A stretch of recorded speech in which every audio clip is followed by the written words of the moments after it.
Hey guys, welcome back to the homestead. I wanted to talk potatoes with you today. We actually scored some potatoes while we were in town, stopped behind the grocery store. Randomly, we'll look back there to see if there's anything that the chickens would like. We did score some strawberries, but I wanted to show you we found 9 bags of potatoes. Check this out. So there's 1 bag of russet potatoes, a bag of white potatoes, which is pretty much a russet potato, and then a bunch of golds. And these are all non-GMO, so they're good potatoes. And we can plant these. I'm assuming the reason that they were thrown away is because they're green. You can't eat green potatoes, you'll get sick. But we can plant these. So these were harvested either too soon, or sometimes if they're up out of the soil and getting sunlight, they'll still be green. So the produce manager has to look through them and make sure they're not selling those potatoes. So we're gonna plant these today. I wanted to show you guys that, and then I also wanted to show you some potatoes that we've already planted that are doing awesome. Check this out, come this way. So this is all potatoes right in here. These are potatoes that we planted back in January. We may have put them in the ground a little too soon. There was a couple months there where I was thinking, you know what, maybe I put them in too soon and they rotted, but they in March they started pushing up. We started to see signs of them. And then in April and May, they just started exploding out. We just got flowers on them this last week. So these right here with the pink flowers, these are a red potato. And if we wanted to harvest these and get the small, what they call petite potatoes, we could harvest these in a couple weeks after these flowers die off.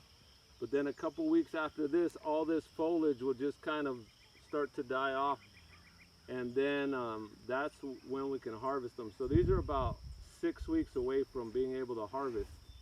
So basically all we did, and this area right here, you can see all the grass clippings. This was very heavy. Pan that way and show them right next to it how much grass and other foliage is there. So, all right, come back this way. So you can see how dense it was there. And actually this area had much more blackberries. Like this right here, this is blackberries coming up, all this right here. So we're constantly having to knock the blackberries down, but it's not that big of a deal. We've got a lot of the weeds dealt with by going so heavy with the mulch. It's probably 4 to 5 inches in most places, and then we keep on piling it on. One of the keys that I've noticed is it's kind of different than composting. When you're composting, you want at least 3 feet by 3 feet by 3 feet. And what that does is that creates a heat zone, and it creates and it stores the moisture in that little heat pack, and then those microbes just go nuts and start breaking down in that material. We actually want to do the opposite. We want to just slowly add layer after layer, let it dry out, keep it fluffy.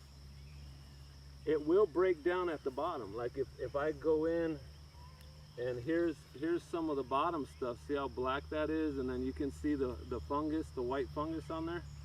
It will do that, but you don't want to do that in huge layers, and then you just create a rotted mat, and it's going to give you problems. So this is heavily feeding the soil.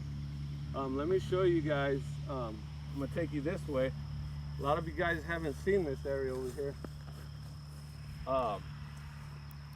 This is where we're running the chicken tractor in the backyard now. We had to put this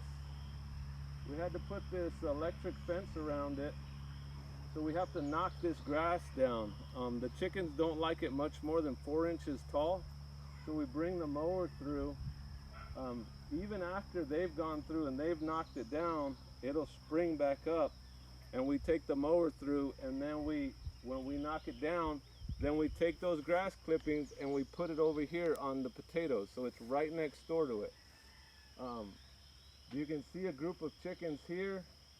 This is a group of chickens that I got from the feed store.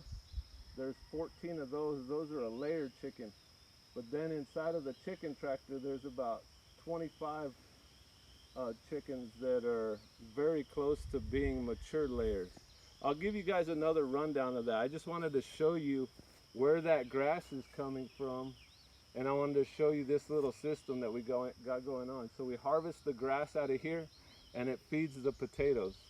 So I'll do another update on these potatoes later on, and we're going to get these ones that we scored out of the produce dumpster. We're going to get these all planted out, and we'll give you an update on these a little later. If you're not subscribed to the channel, subscribe to the channel so you can see our progress, see what we're doing, see what works and doesn't work. We share what doesn't work as well as what does work so that you can see what not to do. If you enjoyed this video, please hit the like button. We'll see you on the next one.